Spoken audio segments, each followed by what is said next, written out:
Finance का आपने question कहा, वो मैं एक दफा बता देता हूं। अच्छा, क्वेश्चन की नेचर आपने देखी होगी,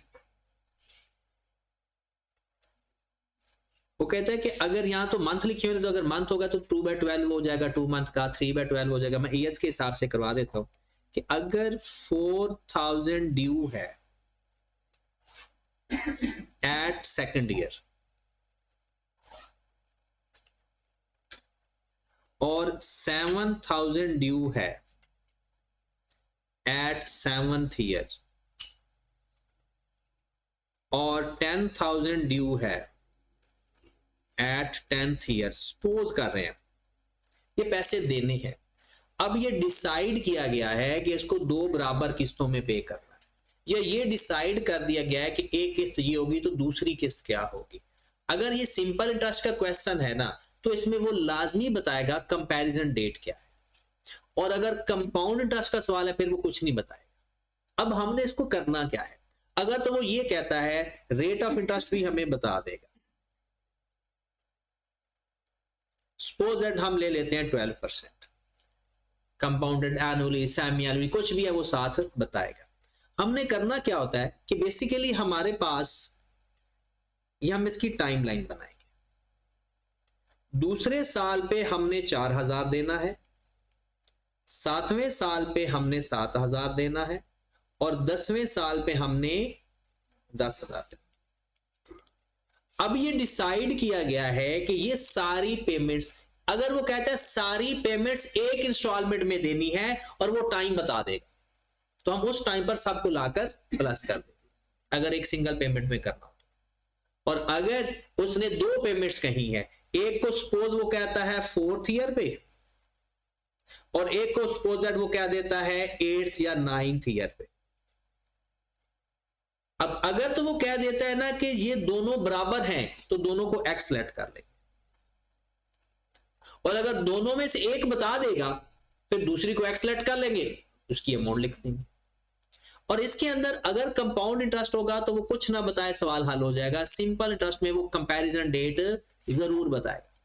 अब वो कंपैरिजन डेट क्या होती है कि हमने कहां पर आकर डेट और पेमेंट्स को बराबर रखना है।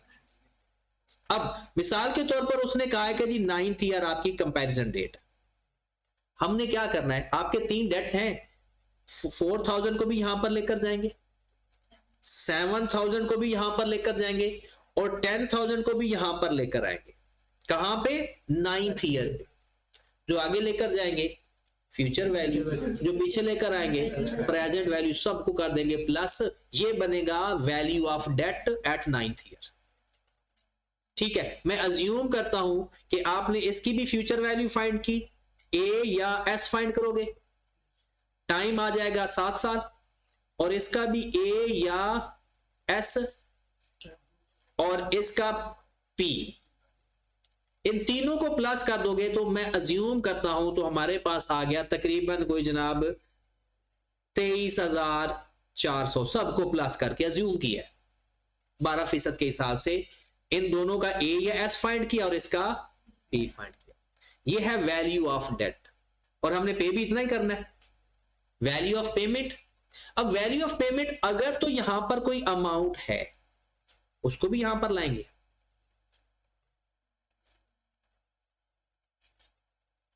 ये पेमेंट को भी, अगर ये एक्स है तो इसी एक्स की फ्यूचर वैल्यू फाइंड कर ले, और यहां पर एक और पेमेंट वहां पर भी मौजूद है, इन दोनों को प्लस कर ले।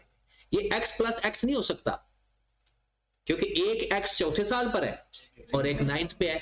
यहां पर अगर कोई वैल्यू होगी तो वैल्यू की फ्यूचर वैल्यू फाइंड करेंगे। यहां पर हमारे पास x है तो a is equal to P into 1 plus R T, और अगर ये कंपाउंड इंटरेस्ट है तो p इंटू 1 प्लस आई की पावर है, तो हमारे पास x इंटू 1 प्लस 0.12 की पावर 4 से 9 5, जो भी वैल्यू आएगी सपोज करके 1.12 की पावर 5 करके देखो, 1.12 की पावर 5 1.76x, और एक और वहां पर x है, ये 2 पेमेंट्स थी। अब यहां से x की वैल्यू आ जाएगी, जो x की वैल्यू आएगी वही पेमेंट है, दोनों इक्वल पेमेंट्स है। अगर वो ये कह देता एक x है तो दूसरी डबल है, तो जहां पर x रहेगा वहां x लिख देंगे, दूसरी जगह पर 2x फाइंड लिख देंगे। फिर उसी तरह value of that is equal to value of, अगर यहां पर कोई अमाउंट होती तो यहां पर वो अमाउंट आ रही होती, इधर जाकर माइनस हो जाती, x की वैल्यू आती। डन। और कोई फाइनेंस का कोई उठा सीधा क्वेश्चन किसी भी टाइप का? ओके है, अब चलें प्रोबेबिलिटी पे। चल हाँ जी, प्रोबेबिलिटी में मैं स्टार्ट करने लगा हूं। प्रोबेबिलिटी को मैंने सेंसिबल सीक्वेंस से तो पढ़ाऊंगा नहीं, मैं क्वेश्चन वाइज पढ़ाऊंगा, किस टाइप के क्वेश्चन पेपर में आते हैं। सबसे ज्यादा हाइपर ज्योमेट्रिक का सवाल भरा पड़ा होगा आपको, कम से कम टोटल इसका आपको पता रेंज कितनी है? 10 से 20 नंबर। तो ये 20 नंबर वाली साइड पे जाएगा, जाहिर सी बात है, पीछे अब है ही क्या, रिग्रेशन, इंडिसेस, उसके तो सवाल ही स्पेसिफिक है, ये सवाल है, वही आते हैं पेपर में हमेशा। तो इसमें तो कोई इतने बड़े टारगेट वाली कोई बात है नहीं। हाँ, किसी को अगर कोई मसला ना, सिवाय मीन मीडियन मॉड के अलावा ना बाकी सारे लेक्चर्स अवेलेबल थे, वो साथ साथ आप लोगों ने ना वेरीफाई कर लेने थे, लेकिन अब जैसी सी बात है टाइम ही नहीं है उस तरह का। तो हमने देखना है कि पहले हम देखते हैं कि हाइपर ज्योमेट्रिक का सवाल किस तरह का होता है। और वो हाइपर ज्योमेट्रिक कहता ही नहीं है, हमने इसको डिटेल में देखना ही नहीं है। जब भी क्वेश्चन के अंदर सेलेक्ट का वर्ड है, चूज का वर्ड है, आउट ऑफ सम ऑप्शंस, तो वहां हाइपर ज्योमेट्रिक लगेगा। मिसाल के तौर पर किस तरह के सवाल इसमें आएंगे? पहला सवाल की नेचर, अगर वो कहता है देयर आर, बिल्कुल जीरो से स्टार्ट करने लगा हाइपर ज्योमेट्रिक का, there are 4 red balls, 6 white balls and 5 green balls। ऐसे आपको नंबर ऑफ ऑप्शन होगी और कम से कम 2 ऑप्शन जरूर होंगे, या तो 3 है ना, कम से कम 2 कैटेगरी जरूर। और वो कहेगा सिलेक्ट 4 balls एट रैंडम।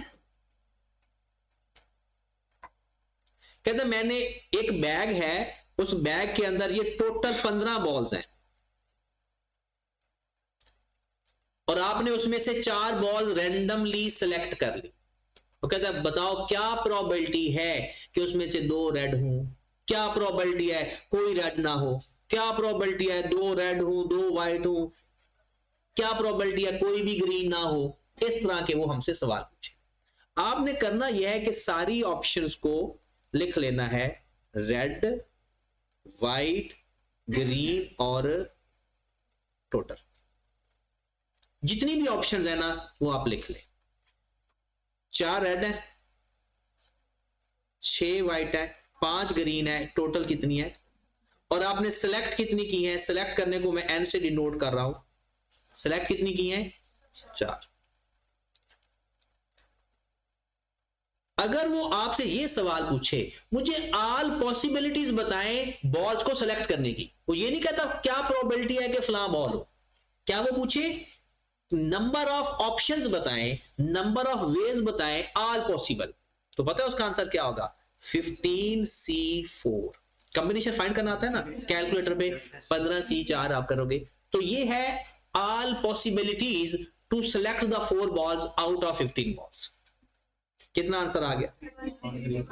3 1 3 आप कहेंगे इतना ज्यादा कैसे पॉसिबिलिटीज बन गई?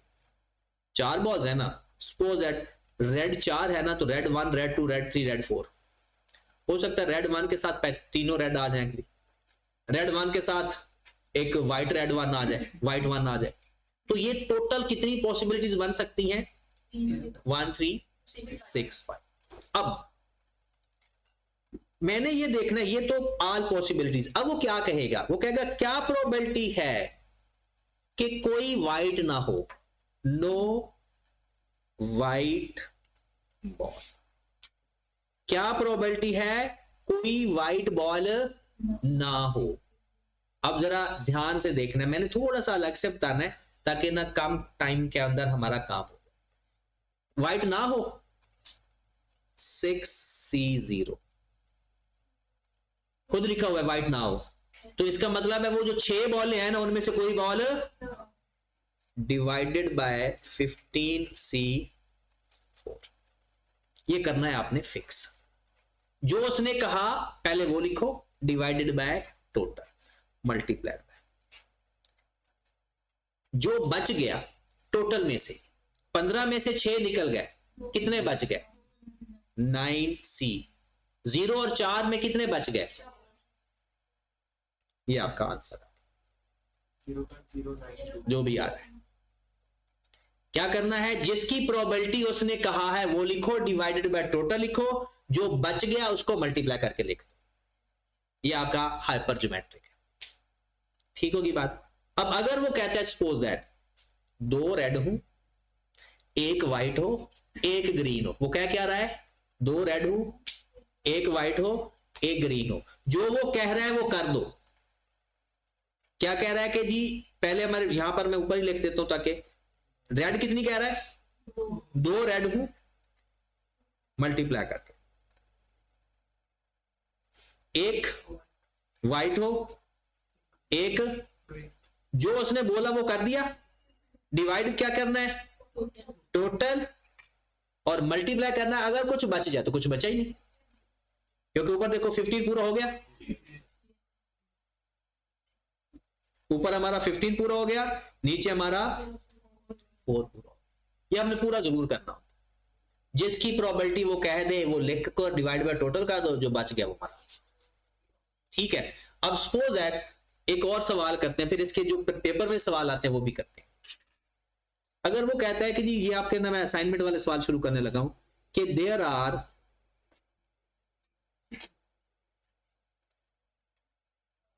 4 चॉकलेट केक,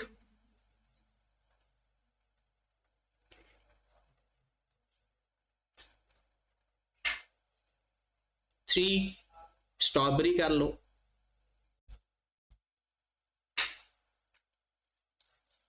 और 2 कौन सा केक करना है क्रीम केक,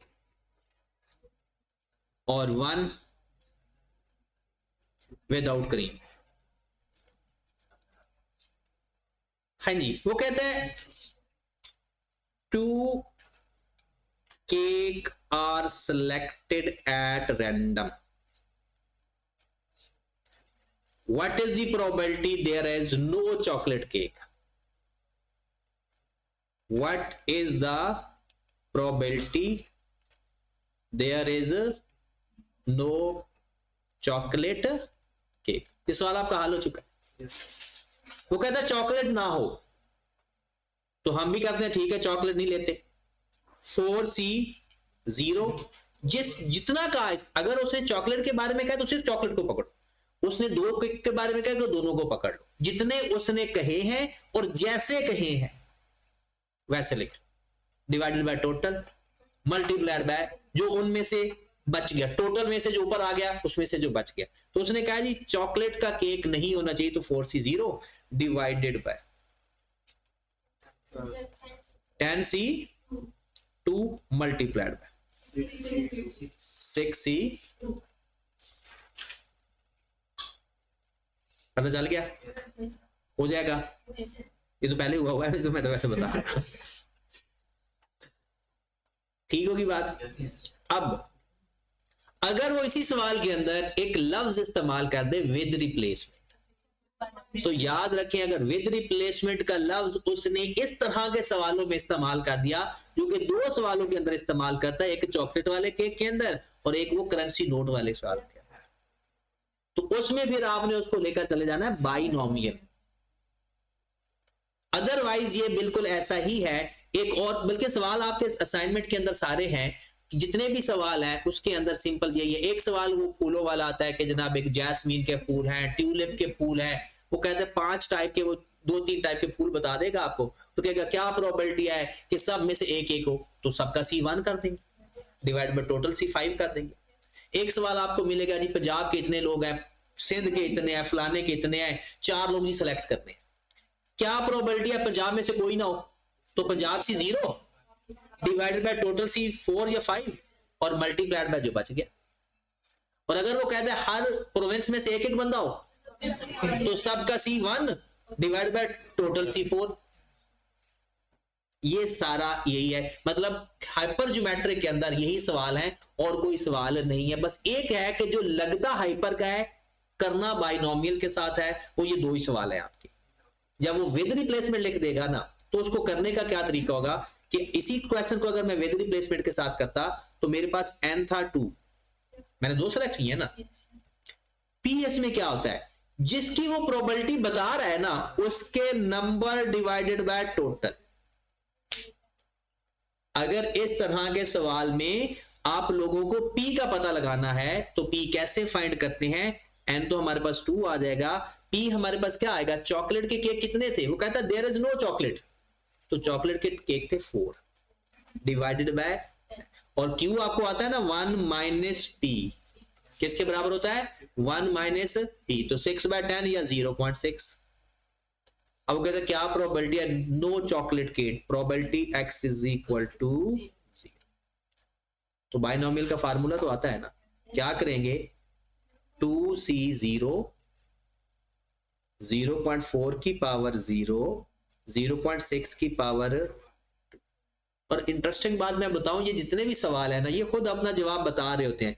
ये चॉकलेट है ना और उसमें से कितने हैं, ये अदर देन चॉकलेट है ना, सारे उसमें से हैं। वहां पर कॉम्बिनेशन के अंदर नीचे आ रहे होते हैं नंबर और PQ में ऊपर आ रहे होते हैं।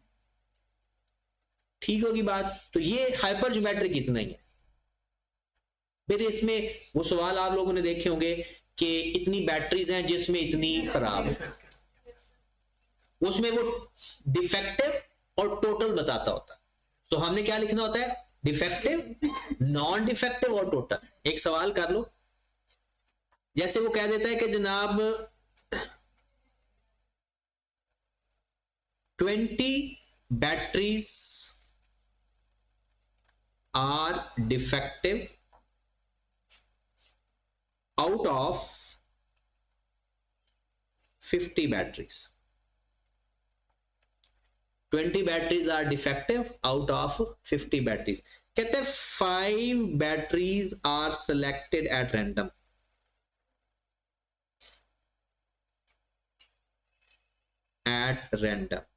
क्या प्रोबेबिलिटी है कि at least one battery is defective? What is the probability? What is the probability at least one battery is defective? अब at least one बैटरी का क्या मतलब है, कम से कम एक, इसका मतलब है 1 2 3 4 5। और दूसरा क्या मेथड होता है कि आप ऐसा करो कि अगर आपकी काउंटिंग में अगले नंबर ज्यादा आ रहे हैं तो पिछले नंबर 1 में से माइनस कर दो, तो पिछला क्या बनता है सिर्फ 0, तो इसका 2 आगे जाएगा। नो डिफेक्टिव बैटरी की प्रोबेबिलिटी भी हमें पता चल जाएगी, क्योंकि नो डिफेक्टिव का क्या मतलब, क्या होगा, डिफेक्टिव कोई भी नहीं है। अब वही तरीकाकार वही है, probability x is equal to 0 की फाइंड करना है, मतलब 0 डिफेक्टिव है, तो डिफेक्टिव है कितनी, 20C0 डिवाइडेड बाय 50C5, ये 0 की प्रोबेबिलिटी होगी, मल्टीप्लाइड बाय 30C5, मतलब इन दोनों का डिफरेंस और इन दोनों का डिफरेंस, ये हम यहां पे लिख देते हैं। और इसका जो भी आंसर आएगा उसको 1 में से माइनस कर देंगे, तो हमारे पास आ जाएगा at least 1 defective. Done, hyper geometric हमारा हो गया। अब चलो चले जाओ बाइनोमियल। बाइनोमियल में सबसे पहले आपने पीछा करना है n का, n आपके पास होना जरूरी है, और n होना भी जरूरी है, और वो लेस देन और 20 हो, इससे ज्यादा भी नहीं होना चाहिए। अगर n इससे ज्यादा चला गया तो बाइनोमियल नहीं लग सकता, या वो पॉइजन में चला जाएगा या वो नॉर्मल डिस्ट्रीब्यूशन में चला जाएगा, या वो पॉइजन में चला जाएगा या वो नॉर्मल डिस्ट्रीब्यूशन में चला जाएगा, वो बाइनोमियल में नहीं रहेगा। और आपका जो p है वो, अगर आपका p टोटल या तो क्वेश्चन के अंदर गिवन होता है या 4 स्टेजेस पे आपको पहले से पता होता है। पी आपका, अगर क्वेश्चन आ जाए ना कि आपके पास कोई क्वेश्चन पेपर है, उसके एमसीक्यूज हैं, तो पता है आपका पी क्या होगा? 1/4। ये कौन सा, अगर वो कहता है जी 10 एमसीक्यूज के क्वेश्चन है एंड 10, पी 1/4। क्या प्रोबेबिलिटी है? 3 ठीक हूं, 4 ठीक हूं, कोई ठीक ना हो, एटलीस्ट 9 ठीक हूं। अगर एटलीस्ट 9 ठीक होंगे तो क्या करेंगे? 1 - 9 और 10 को फाइंड करके प्लस कर देंगे। या वो कह देगा कि आपके पास 10-12 कोई क्वेश्चन है जिनकी ऑप्शन है ट्रू फॉल्स, इनका पी क्या होगा? 1/। अगर आपके पास क्वेश्चन आ जाता है कॉइन्स का और आप कोई लेस देन 20 कॉइन्स टॉस करते हो, या एक कॉइन्स को लेस देन 20 टाइम टॉस करते हो, तो इसका भी पी क्या होगा? 1/। उसके बाद डाइस की बात आती है। डाइस में किसी भी एक सिंगल नंबर की वो प्रोबेबिलिटी के ना, क्या प्रोबेबिलिटी है कि 4-5 दफा है, 2 दफा है, 3 दफा है, तो उसका पी हमेशा क्या होता है? 1/6। तो क्यू तो इनका आ जाएंगे। अब आपने 5 डाइस रोल करनी है, N5 P 1/6। आपने 3 डाइस रोल करनी है, N3 P 1/6।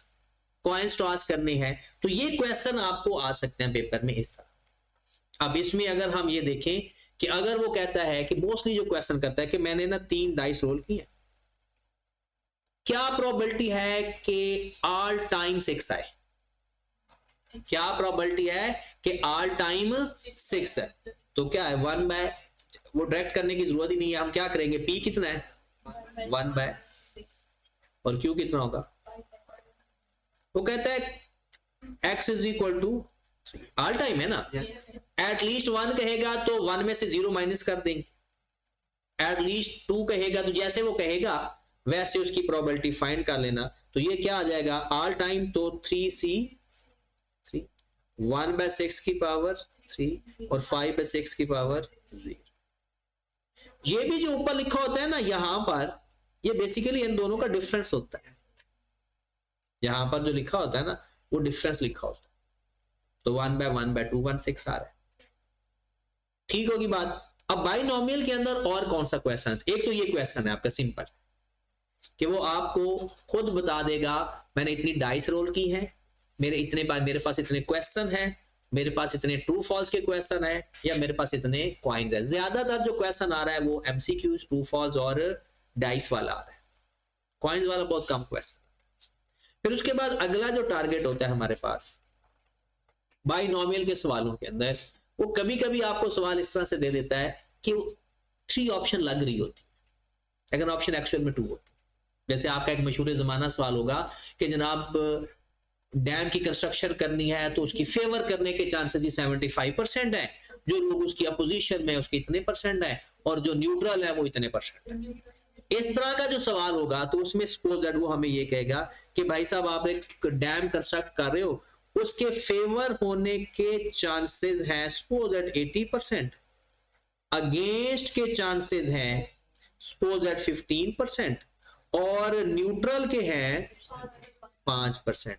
कहता है 10 लोगों से पूछा क्या प्रोबेबिलिटी है कि एटलीस्ट 9 पीपल फेवर में जाएं, एटलीस्ट 9 पीपल फेवर में जाएं। तो हमने प्रोबेबिलिटी जो फाइंड करनी है x ग्रेटर देन और इक्वल टू, मतलब 9 और 10, बट हमारा फेवर की बात हो रही है तो p हमारा 0.80, जिसकी बात होगी वो p होगा, और 1 माइनस p, फिर हमने ये नहीं देखना कि न्यूट्रल क्या है, जिसकी भी प्रोबेबिलिटी कहेगा वो p, और 1 माइनस p हमारा हो जाएगा q।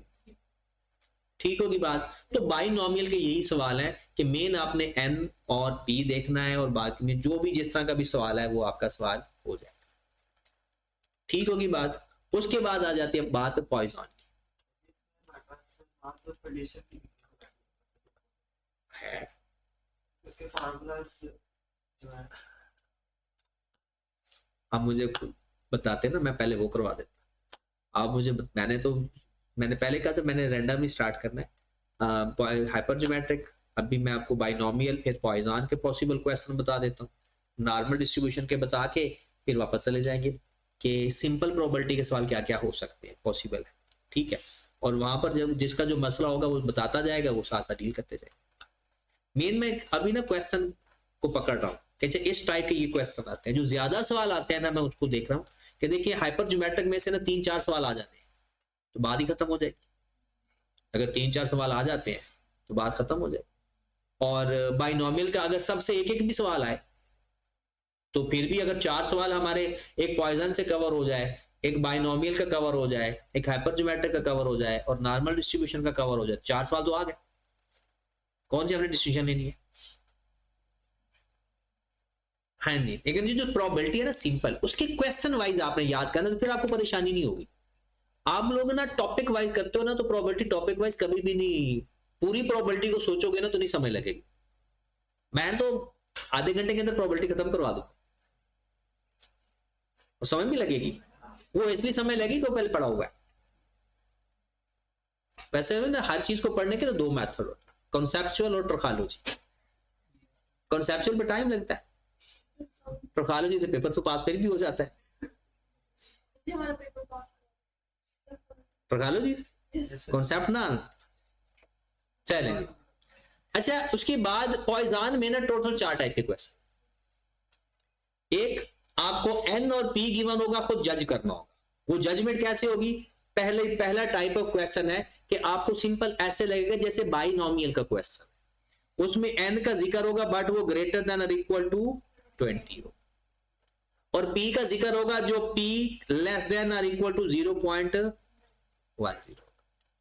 अगर ये कंडीशन दोनों फुलफिल हो रही है तो यहां बाइनोमियल लगेगा ही नहीं।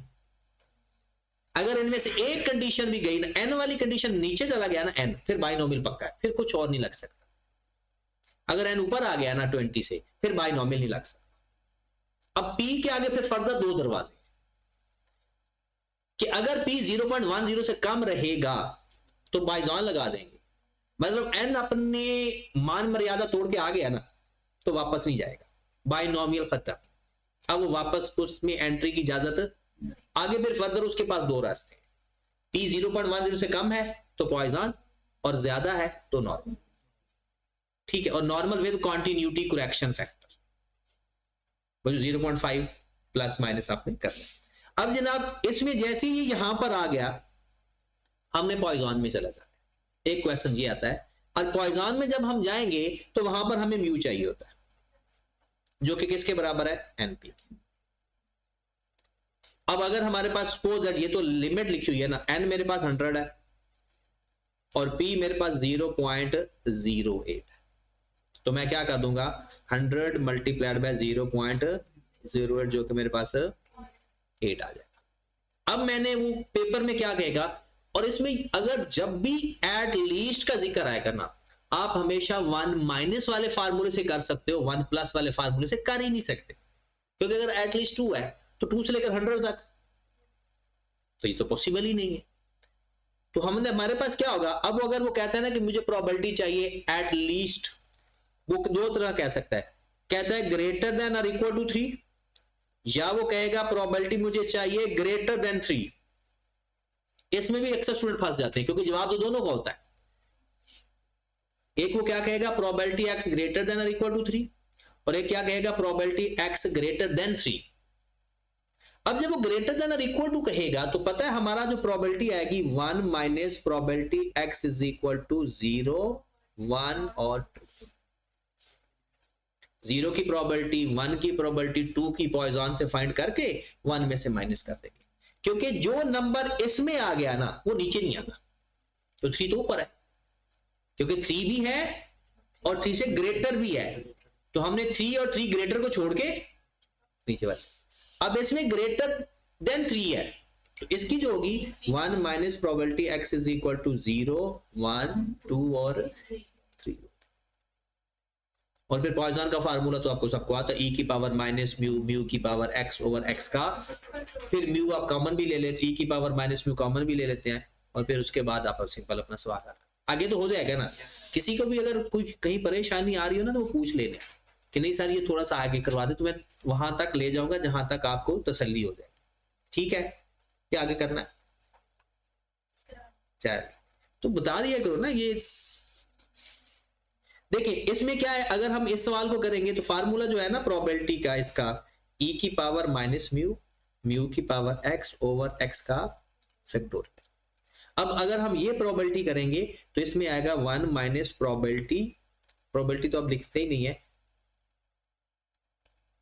हाँ जी, x 0 होगा तो e की पावर माइनस 8, 8 की पावर 0 ओवर 0 का फैक्टोरियल प्लस e की पावर माइनस 8, 8 की पावर 1 ओवर 1 का फैक्टोरियल प्लस e की पावर माइनस 8, 8 की पावर 2 ओवर 2 का फैक्टोरियल। जिसकी प्रैक्टिस अच्छी है वो डायरेक्ट कर लेते हैं। वो क्या कैसे डायरेक्ट करते हैं, 1 माइनस e की पावर माइनस 8 बाहर ही लिख लेते हैं, बाकी बच जाता है 8 की पावर 0 ओवर 0 का फैक्टोरियल, 8 की पावर 1 ओवर 1 का फैक्टोरियल और 8 की पावर 2 ओवर 2 का फैक्टोरियल। अब सारा हल करके e की पावर माइनस 8 से मल्टीप्लाई कर देंगे, जो आंसर आएगा 1 में से माइनस कर देंगे, हमारा आंसर आ जाएगा। ठीक होगी बात। कितने टाइप के क्वेश्चन हो गए, अभी एक टाइप। आपको क्वेश्चन क्या आएगा कि सिंपल क्वेश्चन आएगा, n दिया होगा, p गिवन होगा, उसके ऊपर लिमिट लगानी है तो हमें पता चल जाएगा। दूसरा इसके अंदर जो सवाल आता है थ्योरेटिकल आता है। थ्योरेटिकल सवाल क्या आता है कि थ्योरेटिकल सवाल आता है कि वो आपको एक सिनेरियो दे देगा और कहेगा बताओ इस पे पॉइजन लगेगा, नॉर्मल लगेगा या बाइनोमियल लगेगा। अगर तो चांसेस है रेयर, आपको पता है इसे लॉ ऑफ रेयर इवेंट्स भी कहते हैं। अगर उस चीज के अकरेंस के चांसेस रेयर है तो फिर पॉइजन लगेगा, क्योंकि इसके चांसेस क्या होते हैं, लेस देन 10%। अब वो क्या मतलब है इसका, वो कहते हैं खुला रोड है उस पर एक्सीडेंट के चांसेस, एक खुला रोड है उसके ऊपर एक्सीडेंट के चांसेस, तो क्या है यहां पर पॉइजन लगेगा या बाइनोमियल लगेगा, पॉइजन। पॉइजन खुले रोड के ऊपर एक्सीडेंट के चांस ज्यादा होते हैं कम,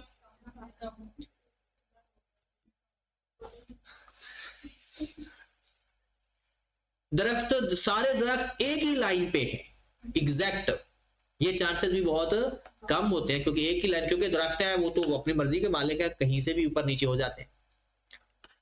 संडे को ऑफिस में कॉल आने के चांसेस, तो बहुत ही कोई दीवाना ही होगा जो सुबह सुबह उठा होगा, बल्कि वो ऐसा होता है अब तो बहुत सारे ऐसे दीवाने हैं जो रात को सारी रात पढ़ते हैं, सुबह सोते हैं, वो जब सुबह उठे उन्हें पता ही नहीं होगा कि दिन है या रात है, वो तो कभी भी कॉल कर देंगे।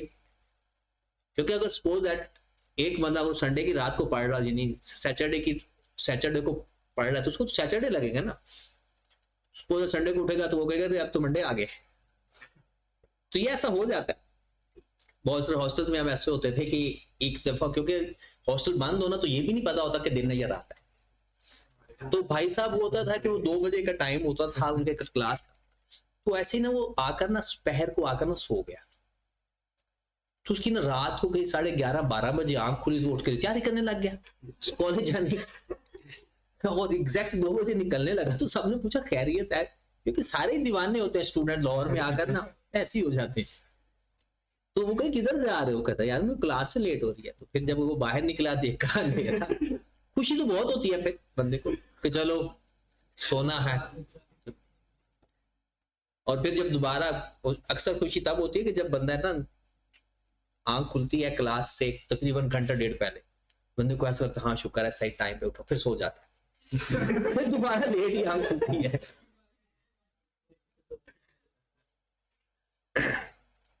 तो ये थ्योरेटिकल सवाल भी आता है, वो आपको एक सिनेरियो देगा, जैसे किसी भी ऑफिस में मिडनाइट में कॉल आने के चांसेस ना होने के बराबर है, क्योंकि मिडनाइट को एक सरकारी दफ्तरों में वो तो टाइम पे नहीं करो तो कॉल उठाते, तो उसमें तो वैसे हमेशा ही पॉइजन डिस्ट्रीब्यूशन लगना चाहिए, लेकिन फिर भी मिडनाइट को कौन सी प्रोबेबिलिटी चली जाएगी, पॉइजन डिस्ट्रीब्यूशन। तो इस तरह से वो कहेगा कि अच्छा जहां पर चांसेस ऑफ अकरेंस बहुत रेयर है तो वहां पॉइजन डिस्ट्रीब्यूशन। फिर एक सवाल वो कहता है कि आपको वो कहता है कि suppose that average mistake in accounts is 30%। कहते average mistake in accounts, ledger गलत होने के चांसेस 30%। अब यहां से, और वो कहता है क्या प्रोबेबिलिटी है 5 अकाउंट्स गलत हूं या एट लीस्ट 5 अकाउंट्स गलत हूं? क्या प्रोबेबिलिटी है कि एट लीस्ट 5 अकाउंट्स गलत हो, उसमें मिस्टेक हो। अब यहां पर थोड़े से बंदे को घबराहट होती है, तो यहां से हमें कैसे पता चलेगा ये पॉइजन का क्वेश्चन? एवरेज से। यहां से पता चल रहा है क्योंकि आपको पता है पॉइजन डिस्ट्रीब्यूशन का पैरामीटर क्या है? म्यू। उसका पैरामीटर क्या है? म्यू। म्यू को एवरेज भी बोलते हैं। और नॉर्मल बायनॉमियल का क्या है पैरामीटर? बायनॉमियल डिस्ट्रीब्यूशन के पैरामीटर कौन कौन से? पी और एन और पी है। खुदा के बंदो, बायनॉमियल के पैरामीटर एन और पी, हाइपरज्योमेट्रिक के small n, capital n and k, Poisson distribution का म्यू एक ही होता है, और नॉर्मल डिस्ट्रीब्यूशन का उसके पैरामीटर कौन कौन से? म्यू और सिग्मा। म्यू, मीन और स्टैंडर्ड डेविएशन। ठीक होगी बात? अच्छा, इसमें किस में मीन हमेशा बड़ा होता है वेरिएंट से? किस distribution? Mean is always greater than it's variance, binomial. और पॉइजन में क्या होता है? इक्वल होता है। पॉइजन में इक्वल होता है। चलें, एट लीस्ट 5 अकाउंट, इसमें क्या करेंगे? ये हमारे पास एवरेज है, तो जो एवरेज है वो म्यू है। अगर उसने एवरेज खुद बता दिया है तो फिर एवरेज मीन ही है हमारे पास। और फिर हमने सिंपल एट लीस्ट 5 को देखना है, x greater than equal to 5। तो 1 में से माइनस कर देंगे 0, 1, 2, 3 एंड 4। एक लास्ट क्वेश्चन, 4 टाइप के टोटल क्वेश्चन, एक थ्योरेटिकल, एक एनपी वाला, एक ये वाला, और एक जिसमें एवरेज चेंज करते हैं। उसमें सवाल जो किस तरह से आता है, तो सपोज दैट वो ये कहता है कि हमारे पास average calls two in 10 minutes. कहता है एवरेज 2 कॉल्स आती हैं कितने टाइम में? 10 मिनट में। इसमें म्यू क्या है हमारा वैसे? 10 है या 2 है? 2 है। कहता है what is the probability? What is the probability no call in 15 minute. अब जब इस तरह की सिचुएशन आए कि आपको एवरेज तो दी है लेकिन वो है किसकी? 10 मिनट की। हमें प्रोबेबिलिटी किसकी चाहिए? 15 मिनट की। तो आपके पास एवरेज भी 15 मिनट की होनी चाहिए। फिर ये वो given over given multiplied by required. 2 average है 10 मिनट्स की, तो 2 बाय 10 और मल्टीप्लाइड बाय 15, तो हमारे पास न्यू म्यू आ जाएगा। और उसके लिए x is equal to 0, x जो भी उसने कहा है उसकी प्रोबेबिलिटी। तो पॉइजन में ये 4 ही सवाल है, एक थ्योरेटिकल और 2 ये डायरेक्ट एवरेज वाले और एक एन और ई वाले। ठीक होगी बात? उसके बाद हमारे पास आ जाता है नॉर्मल डिस्ट्रीब्यूशन। नॉर्मल डिस्ट्रीब्यूशन पे चले या सिंपल पे पहले चले जाए? Normal distribution.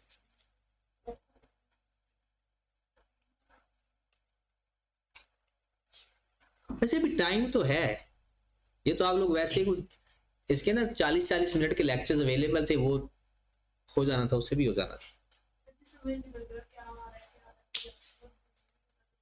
अभी नहीं समझ लग रही तो पूछ लें। हाँ, ये नहीं पता चला कि आता क्या नहीं है। अच्छा, ये नहीं समझ आती कि आपको आता क्या क्या है और जो क्या क्या नहीं आता। अच्छा, ये तो सबका मसला होता है। ये तो जब आप पेपर देने चले जाने लगोगे ना, उस वक्त तो ऐसे लगेगा कुछ भी नहीं आता। तो उसमें ये उस वक्त ये पता चल रहा था। हाँ, जब पेपर सामने आएगा ना तो उस वक्त होना शुरू हो जाए। तो पेपर का से एक ही टेक्निक होती है, विंडो शॉपिंग, बस और कोई टेक्निक नहीं। पेपर पास करने का ना वाहिद यही हल है, आप पहले करते जाओ, जो जो आपको आते हैं ना करते जाओ, जो डाउटफुल है ना वो भी करते जाओ, उसको फ्लैग करते जाओ। एंड करो एक दफा पेपर का, एंड करोगे ना तो आप वैसे ही आधे सवाल हो चुके होंगे। तो बाद में ना असल में अगर आई कैप का ना तरीका कार ये है, आई कैप इकट्ठे कोई 5, 6 या 10 सवाल मुश्किल तरीन एक ही साथ रख देता है ताकि स्टूडेंट पैनिक हो जाए। वो उसकी किस्मत है, जिसके एंड पे होते हैं वो खुश नसीब होता है। जिसके स्टार्ट में होते हैं ना, एक बंदा ताजा ताजा दुरूद शरीफ पढ़ गया, दरवाजा खोलता कुछ भी समझ आती, दुरूद शरीफ बंदे को पुठा पड़ रहा होता है तो लेकिन वो परेशान नहीं होते। 10 सवाल से ज्यादा मुश्किल सवाल नहीं होते, 50 में से 10 मुश्किल आएंगे, इससे कम हो सकते हैं, ज्यादा नहीं, बाकी सवाल सीधे होते हैं। हाँ, जिसने अभी पढ़ना शुरू करना है ना उसके लिए भी कुछ ना कुछ तो हो ही जाएगा। ये प्रोबेबिलिटी का मेथड है, ये मेन मसला ये होता है कि जब आपके पास क्वेश्चन आता है ना, क्वेश्चन रिकॉग्नाइज हो जाता है कि यहाँ पे सिंपल में जाना है, यहाँ पे कैसे करना है, लेकिन अब ये नहीं पता चलता। जिस तरह बायनोमियल के क्वेश्चन है ना, तो वो उससे पहले आप लोगों ने सिंपल प्रोबेबिलिटी की थी, तो वो हमने सैंपल स्पेस से बनाना शुरू किए हुए थे। तो जैसे हम बायनोमियल पे गया तो हमें ये कंफ्यूजन हो जाती है, अब इसका फार्मूला लगाएं। अच्छा, मैं आपको बता देता हूं, मैं आपको बता देता हूं। अगर तो आपके पास ना जो प्रोबेबिलिटी आपने फाइंड करनी है ना किसी एक चीज की, जैसे 4 कितनी दफा आ रहा है, 6 इतनी दफा है, 5 इतनी दफा है, आप उसको बायनोमियल में ले जाए, चाहे सिंपल प्रोबेबिलिटी है चाहे यानी बायनोमियल है, उसको आपने कॉइन्स को और डाइस को कोशिश की करें कि बायनोमियल में ले जाए। हाँ, बायनोमियल में तब नहीं ले जाना जब वो कहे कि मैंने 3 डाइस रोल किया, क्या प्रोबेबिलिटी है उसके ऊपर 4, 5 या 6 है, ये बायनोमियल में नहीं ले जाना, ये आपसे लेकर जाया नहीं जाएगा, हो सकता है उससे भी, लेकिन इसको बायनोमियल में ले जाने की जरूरत नहीं, ये डायरेक्ट हो जाएगा। वो 4 डाइस रोल किए, क्या प्रोबेबिलिटी उसके ऊपर 4, 5, 6 है, अगर वो ये कहे ना 4 इतनी दफा है बायनोमियल है, 5 इतनी दफा है, एटलीस्ट 3 टाइम आए, किसी एक नंबर का जिक्र करे ना और उसको जितनी दफा मर्जी करवाए, एटलीस्ट 3, एटलीस्ट 1, तो वो बायनोमियल। तो बायनोमियल जब नहीं होगा ना, उसमें क्या होगा कि जी मैंने 5 डाइस या 4 या 3 डाइस रोल किए हैं, क्या प्रोबेबिलिटी है कि उसमें 4, 5, 6 है, उसका भी चले नॉर्मल डिस्ट्रीब्यूशन से पहले मैं आपको हल बता देता हूं। सपोज वो कहता है 3 डाइस रोल, क्या प्रोबेबिलिटी है कि 4, 5, 6 है। अब वो 4, 5, 6 की बात करता है ना, तो आपने 3 का फैक्टोरियल ओवर 6 की पावर 3 आंसर है इसका, 3 का फैक्टोरियल ओवर 6 की पावर 3, ये जो पावर 3 है ना ऊपर, ये क्या है, नंबर ऑफ डाइस, और ये जो है ना जिसकी आपने प्रोबेबिलिटी फाइंड कर, तो ये आपके पास आ जाएगा 1/36, यानी 3 के फैक्टोरियल 6 आ जाएगा और 6 की पावर 3 216 आ जाता है। तो 6, वैसे तो ये प्रैक्टिकली भी पॉसिबल है, सर शहबाज ने आपको बताया होगा कि आपने 3 डाइस का सैंपल स्पेस कैसे बनाना है। शीट खत्म, नहीं 3 का उसके साथ बन जाता है ना, जैसे अगर आपने 2 का बनाया ना, तो आपने बनाया होगा ना 1 1 1 2 1 3 1 4 1, तो इस तरह का जब वो बन जाता है ना, अब तीसरी डाइस है उसका क्या होता है 1 2 3 4 5 6, मैं इस 1 को सबके साथ लिखूंगा तो 36 दफा आ जाएगा ना एक, तो उसमें कहीं 4 5 6 नहीं आएगा। क्यों बता, क्योंकि सबके साथ क्या लिखा जा रहा है, 1 को मैंने 36, ये 36 से बनते हैं ना, इस 1 को मैंने 36 के साथ लिखूंगा तो एक दफा भी 4 5 6, इस 2 को मैं सब 36 के साथ लिखूंगा तो क्या 4 5 6 आएगा। 3 को मैं लिखूंगा, जब मैं इस 4 को लिखूंगा ना, जब ये 4 उस वहां पर 5 6 और 6 5 के साथ लिखा जाएगा, बाकियों के साथ जिससे मर्जी लिखा जाएगा 4 5 6 नहीं आएगा, लेकिन जब 5 6 और 6 5 के साथ ये 4 जाकर लिखा जाएगा तो क्या बन जाएगा 4 5 6, और ये वाला जो 5 है ये किसके साथ जाकर लगेगा, तो 4 5 6 बनाएगा, 4 6 और 6 4, और ये 6 किसके साथ जाएगा 4 5 और 5 4, अब ये कितने बन गए 6, और टोटल ये 216 बनेंगे, तो 6/216। ये तो पहले यही तरीका होता था, उसके बाद ये तरीका जब वो आया ना, क्योंकि रीअरेंज 4 को या तो 4 5 6 6 5 4, वो कितनी दफा रीअरेंज कर सकते हैं, वो 3 का फैक्टोरियल होता है। इसी तरह अगर आप 4 डाइस रोल करोगे, 4 डाइस रोल करोगे, वो कहता है क्या प्रोबेबिलिटी है 4 5 6 है, क्या प्रोबेबिलिटी है कि 4 5 6 है। अब 4 5 6 तो उसी उतना ही आएगा ना, क्योंकि सिर्फ उसने एक नंबर को तो फिक्स कर दिया, वो जो मर्जी है।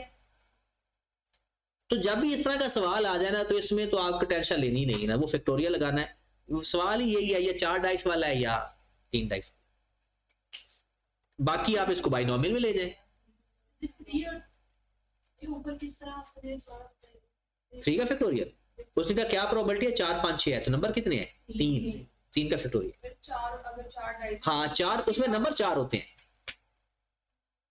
देखे ना 4 5 6 उसने कहा, उसने ये नहीं कहा, उसने कहा कि क्या प्रोबेबिलिटी है कि 4 5 6 आए, और उसमें भला क्या होना है,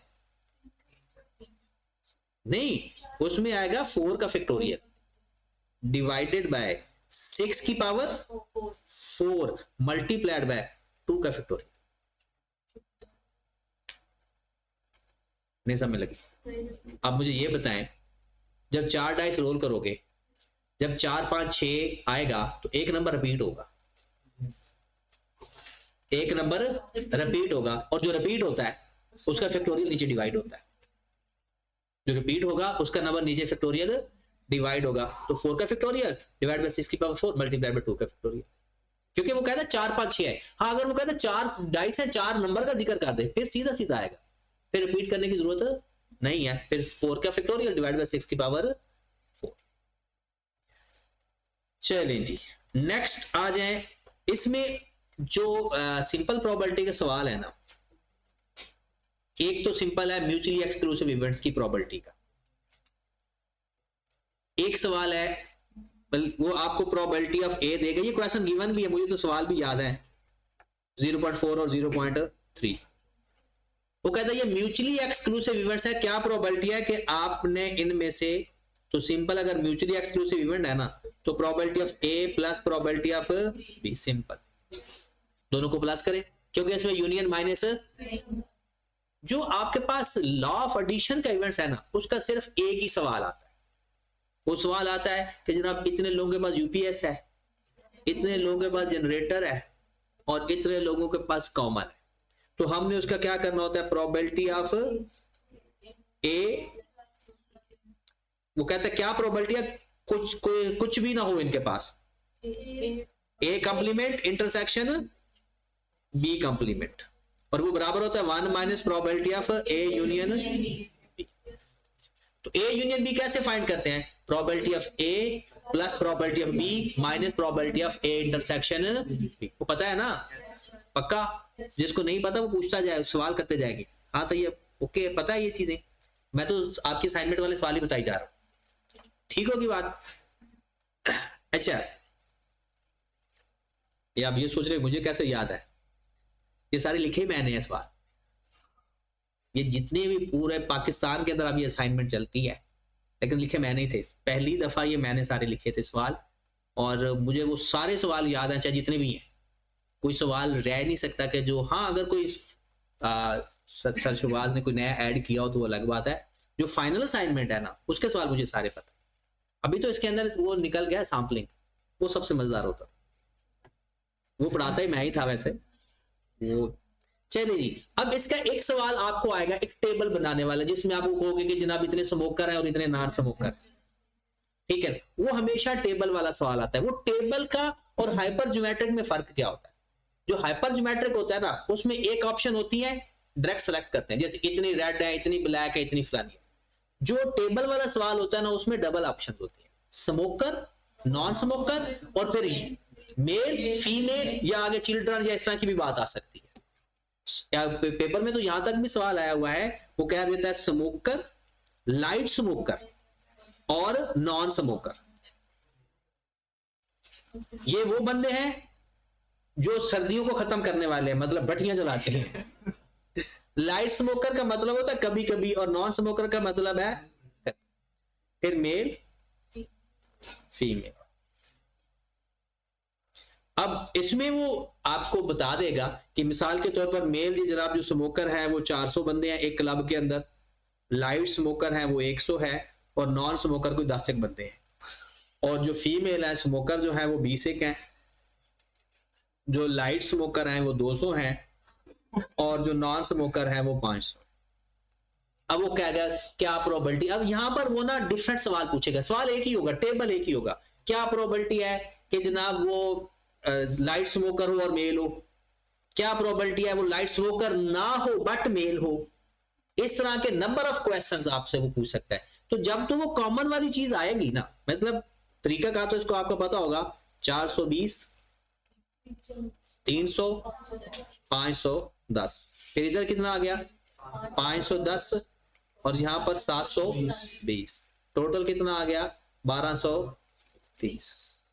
अब वो क्या अगर क्या सवाल क्या क्या आ सकते हैं, क्या प्रोबेबिलिटी है कि हमने एक बंदा सेलेक्ट किया है वो लाइट स्मोकर हो या स्मोकर, सॉरी मेल हो या फीमेल। अब जब या का वर्ड आ जाएगा ना फिर तो हमारा वही तरीका बनेगा, आपने कोई टेंशन नहीं लेनी। पहले देखना है लाइट स्मोकर कितने हैं, light smoker 300 over 1230 plus male कितने हैं 510 ओवर 1230 माइनस दोनों लाइट स्मोकर और मेल दोनों खसूसियात हूं वो कितने हैं, ना समझ लग रही हो तो ये जहां पर क्रॉस आ रहा है ना ये कॉमन होता है, लेकिन ये सिर्फ और वाले केस में होता है -100 ओवर 1200। अच्छे से माइनस करते क्यों, ये ओवरलैपिंग हो रही होती है, 2 दफा आ रही है किसी एक के अंदर, इसलिए वो एक दफा माइनस कर देते। अब अगली बात अगर हम करें अगर वो क्या कह सकता है कि जनाब नॉन स्मोकर हो बट फीमेल, इसका मतलब होता है non smoker and female, non smoker and female. जब और का होगा तब ये कॉम्बिनेशन बनेगा, अगर और नहीं होगा तो सिंपल आपका पास कोई एक ही पॉइंट आ जाएगा, नॉन स्मोकर और 500 ओवर 1230, बस यही जवाब होगा आपका। एंड के केस में आपका डायरेक्ट आंसर आ जाएगा, एक ही आंसर आएगा, और बट के केस में भी आपका डायरेक्ट आंसर आता है।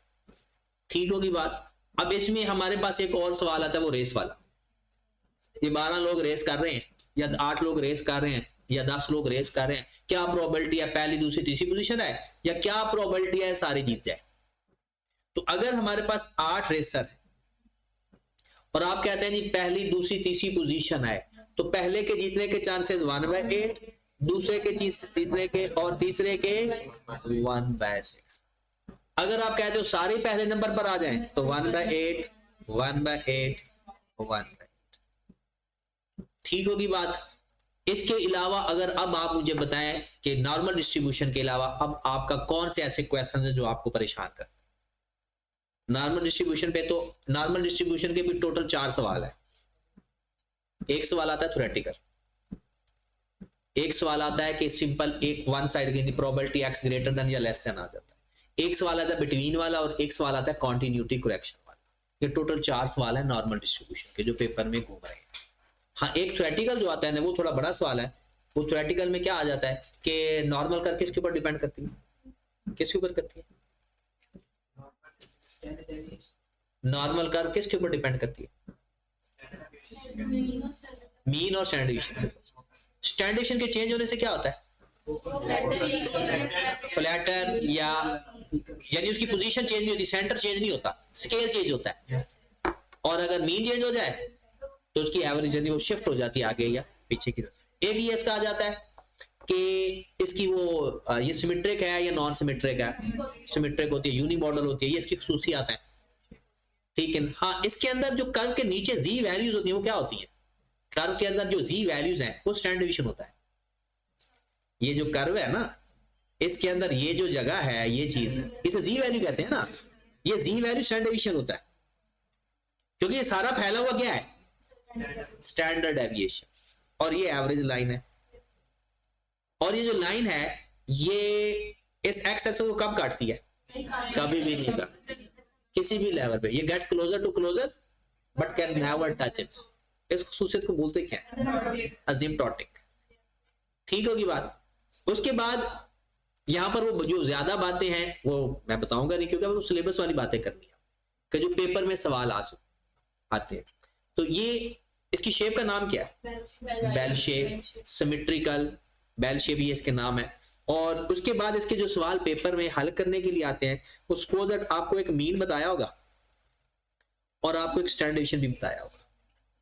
कर्व देखनी तो आती है ना सबको, या कैलकुलेटर पे करते हो? नहीं, हमें वो सारे पेज से करवाया। चलो ठीक है, टेबल से कर लो, या अगर करना आता है ना तो मैं फिर बताऊंगा नहीं ऐसे ही ना, क्योंकि मैं कोई और तरीका बता दूं और आपने कोई और तरीका पढ़ा हो तो फिर कहीं मिक्स ना हो जाए। हाँ, जिसको नहीं आता बिल्कुल ही उसको मैं फिर बता दूंगा। इसमें बता दें अगर टेबल ना दिया हो तो फिर हाँ, कैसे? हाँ, टेबल दिया होता है, वो आपके सॉफ्टवेयर के अंदर ही होता है। जब आप लोग खोलते हो ना अपना पेपर, जब खोलोगे ना तो उसके अंदर टेबल होगा। तो टेबल आपको अलग से नहीं, टेबल सॉफ्टवेयर के अंदर ही होता है, आप जाकर चेक भी कर सकते हैं, ठीक है ना। तो टेबल होगा, टेबल की टेंशन नहीं लेनी। चले, अब तो लाइट ही गई, पता नहीं बाहर नहीं का। चलो आज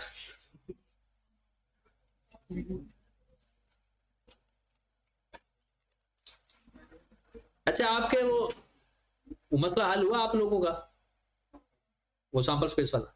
सैंपल स्पेस वाला मसला क्या है? सर ये हेड वाले नहीं होते, ये जो अभी जैसे आपने स्टोरेज वाले तरीके से मैं समझ नहीं आया क्या। अच्छा अच्छा, ये एक वो सवाल आपने किए होंगे कि बाइनोमियल वाले सवाल हैं कि vowel is together not together, ये ओके हैं, ठीक है। अब आप ये कह रहे हो कि इसमें हमें इसमें मसला आता है कि हेड वाले कॉइन्स वाले सवाल नहीं होते और डाइस वाले भी नहीं होते, बाकी हो जाते हैं। चलें पहले इसको खत्म करके ना फिर 5 मिनट में वो भी हो जाए। अब क्वेश्चन ये आपको आया होगा, क्वेश्चन के अंदर आपको जब भी मीन और स्टैंडर्ड डेविएशन गिवन हो और प्रोबेबिलिटी फाइंड करनी हो तो याद रखें वो हमेशा नॉर्मल डिस्ट्रीब्यूशन का सवाल होगा। नॉर्मल डिस्ट्रीब्यूशन के सवाल थ्योरेटिकल के अलावा 3 सवाल है। जब आपको मीन और स्टैंडर्ड डेविएशन गिवन होगा और प्रोबेबिलिटी फाइंड करनी होगी, वो हमेशा नॉर्मल डिस्ट्रीब्यूशन का सवाल होगा। दूसरी कहानी, उसमें अगर n गिवन होगा और p गिवन होगा और n अगर 100 यानी 30 से बड़ा हो और p 0.05 से कम, 0.10 से कम ना। अब इसका सवाल आपको मीन गिवन होगा, सपोज दैट 100 है और स्टैंडर्ड डेविएशन सपोज दैट 10 है। यहां से रिलेटेड आपको 2 सवाल पेपर में आ सकते हैं। एक वो कहेगा कि जनाब क्या प्रोबेबिलिटी है कि ये greater than x greater than, या वो वैल्यू का नाम कह देगा कि जी वैल्यू ग्रेटर देन 120 है। तो आप पहले z फाइंड करोगे और उसको टेबल में लेकर चले जाओ, ठीक है ना। आगे मैं कहानी नहीं सुनाऊंगा। या लेस देन का भी कह देगा, या ग्रेटर देन का, या बिटवीन का, ठीक है। तो उस हिसाब से आपने देख लेना है। दूसरा सवाल आपको आता है कि कभी कभार वो आपको म्यू भी दे देता है। आपने एक z का फार्मूला ये पढ़ा है ना, x minus mu over sigma. आपको वो z दे देगा, म्यू दे देगा, सिग्मा दे देगा और वैल्यू कौन सी फाइंड करवा लेगा? x। ये ऐसा सवाल भी वो आपको दे सकता है। फिर वो सवाल जो देगा वो एक ये सवाल देता है कि आपने तकरीबन, वो कहता है कि जनाब आपने कोई 400 कॉइन्स को टॉस किया।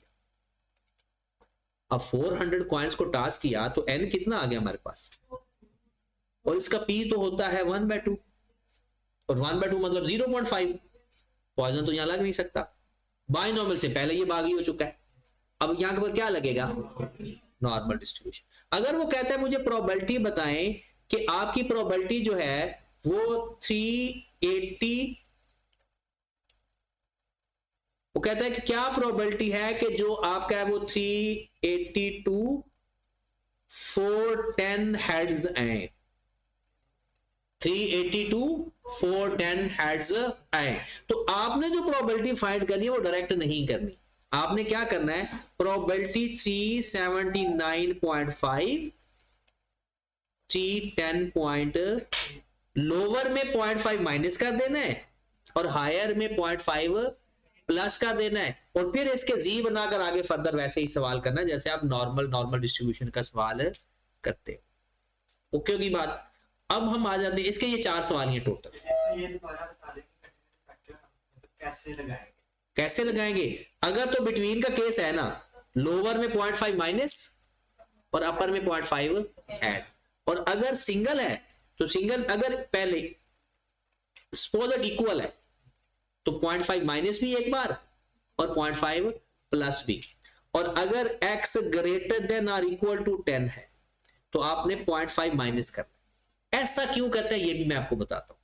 अगर x ग्रेटर देन 10 है तो इसका मतलब है 0.5 प्लस कर।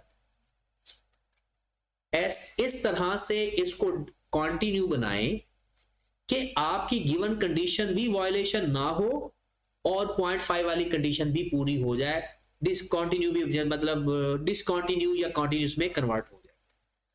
अब इसमें 10 शामिल है या नहीं?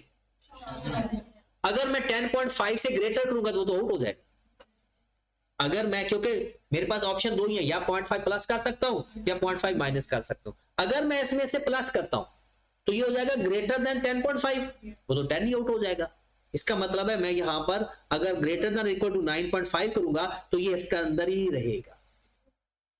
10 शामिल है या नहीं नीचे वाले में? नहीं। इसका मतलब है अगर मैं प्लस करता हूं तो वो 10.5 से ऊपर जाएगा, तो वैसे भी तो 10 इसके अंदर शामिल नहीं था। तो इसलिए वैसे हम जो रटा लगाते होते थे अपने बचपन में, तब तो यही करते थे कि ग्रेटर देन और इक्वल टू हो तो इक्वल टू का साइन हो तो पुठा करना है, मतलब ग्रेटर देन है ना तो दिल करे प्लस करे, लेकिन ग्रेटर देन इक्वल टू में माइनस और ग्रेटर देन में प्लस, लेस देन में माइनस और लेस देन इक्वल टू में प्लस। लेस देन होगा तो माइनस 0.5, ग्रेटर देन होगा तो 0.5 प्लस, और अगर ग्रेटर देन और इक्वल टू होगा, अब ग्रेटर का मतलब है प्लस करना वैसे, लेकिन इक्वल का साइन उसको क्या कर देगा, लेस देन और इक्वल टू प्लस। ठीक होगी बात? चलें जी। उसके बाद आपका वो सैंपल स्पेस वाला मसला। सैंपल स्पेस वाले मसला तो वैसे मसला है नहीं कि अगर हम सपोज एट 2 कॉइंस टॉस करते हैं, 3 कॉइंस टॉस करते हैं, पहले तो बात है 3 से ऊपर जाओगे तो वो किस में ले जाओगे, बाइनोमियल में, और अगर 3 से कम है तो अगर आपने एक कॉइन टॉस किया है तो 2 की power 1 head tail, 2 coin toss किया है तो 2 की power 2 4 head head head tail tail head और टेल टेल। और अगर बाइनोमियल में लेकर आ सकते हैं। बिल्कुल लेकर जा सकते हैं, लेकिन पेपर में ना कभी कभी सैंपल स्पेस बनाना आ जाता है। कौन सा नहीं आता? अच्छा ये बनाना आ गया है, ये दोबारा बताओ। चले कॉइन्स का सैंपल स्पेस देख ले। 2 हमेशा बेस पे रहेगा, क्यों? क्योंकि ये उसका हेड और टेल ऑप्शन।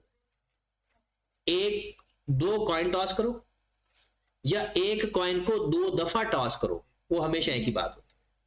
मैंने एक कॉइन टॉस किया, इसका मतलब है मेरे ऑप्शंस कितने बन सकते हैं, 2।